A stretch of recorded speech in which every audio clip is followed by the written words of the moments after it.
un objectif qui est très simple, zéro, zéro, zéro blessure.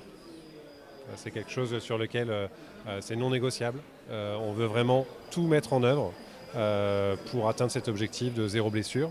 On est très heureux et très fiers, même si on reste également très humble, de parvenir aujourd'hui à un résultat qui est vraiment remarquable. On a eu l'occasion tout à l'heure lors de la conférence de présenter l'entreprise Grande Côte Opération qui fait partie des meilleures entreprises minières au monde en matière de sécurité. Et c'est un benchmark international qui permet de nous positionner. Et c'est vraiment une grande fierté d'atteindre ce résultat-là avec l'ensemble des 2000 collaborateurs, GCO et entreprises intervenantes qui travaillent au quotidien pour parvenir à un tel succès. Cela fait maintenant plus de 3 ans que nous n'avons pas eu d'accident avec arrêt. Cette année, en 2022, nous avons eu un seul accident ayant nécessité une intervention médicale pour faire un soin. Globalement, cela fait maintenant 11 millions d'heures travaillées au sein de l'entreprise sans qu'il n'y ait d'accident dans nos murs. On veut continuer à travailler sur notre culture sécurité, c'est essentiel. Au fur et à mesure que nous avons des recrutements, des embauches, il faut vraiment qu'on ait un socle fort en matière de sécurité. Donc c'est ce qu'on traduit au travers de la culture sécurité. On veut étendre le rayonnement sécurité de l'entreprise à nos frontières. On est en activité sur la zone de Diogo, on est en activité sur la zone de Mékhé, on est en activité sur la zone de Dakar à nos bordures. On est en interaction avec les communautés, on est en interaction avec des sous-traitants, on est en interaction sur le rail, on est en interaction également sur les routes nationales. On veut vraiment que la démarche sécurité sur laquelle on a des résultats probants en interne, au sein vraiment de notre périmètre d'activité, puisse rayonner également à l'externe. Donc ça se traduit au travers de plans d'action que l'on mène pour par exemple sécuriser la voie ferrée sur laquelle on est en activité. Les Safety Champions, alors ça c'est quelque chose qui nous tient beaucoup à cœur.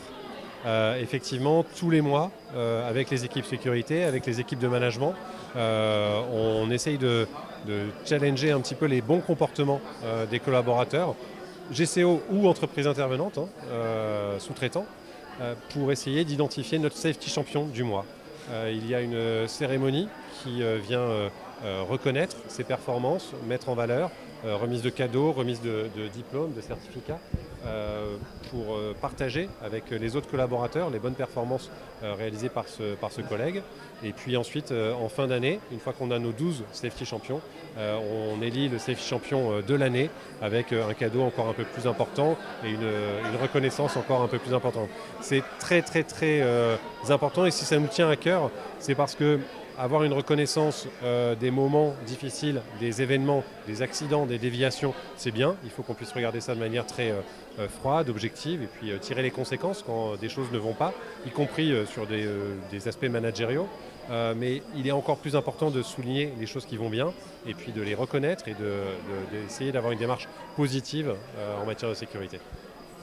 GCO s'est toujours donné une priorité de mettre à l'avant la santé, la sécurité des personnes. Et pour cela, dans un premier temps, c'est répondre d'abord à l'esprit de l'employeur et du président du groupe qui veut mettre en avant la personne en priorité. Donc, qu'est-ce qu'on met? C'est d'abord la mise en place des moyens avec des budgets, déjà, je peux vous dire, un budget qui tourne autour de 300 millions, ne serait-ce que pour le fonctionnement du service de santé, sans prendre en compte les moyens mis en place pour les EPI qui tournent autour de 200 millions et des investissements qui vont autour de 500 millions en termes de trucs. Et cela, c'est sans citer déjà les moyens qui sont mis en place pour le soin quotidien des personnes qui englobent les vaccinations, le traitement quotidien et les consultations. C'est les maladies endémiques du Sénégal en général, mais au-delà de ça, il y a les maladies de la zone. Nous sommes dans un pays où il y a le palu, il y a les maladies des mains sales, mais je peux vous dire que nous avons le privilège, grâce au plan de prévention que nous mettons en place, malgré que nous sommes éloignés, d'être à l'abri de l'ensemble de ces maladies, puisque Parlant du palu par exemple et de ses maladies, nous sommes restés 2 ans sans en enregistrer, en tout cas pour les cas qui sont en interne. Et les quelques rares cas sont des cas qui, après infection, certainement pendant les vacances, sont enregistrés.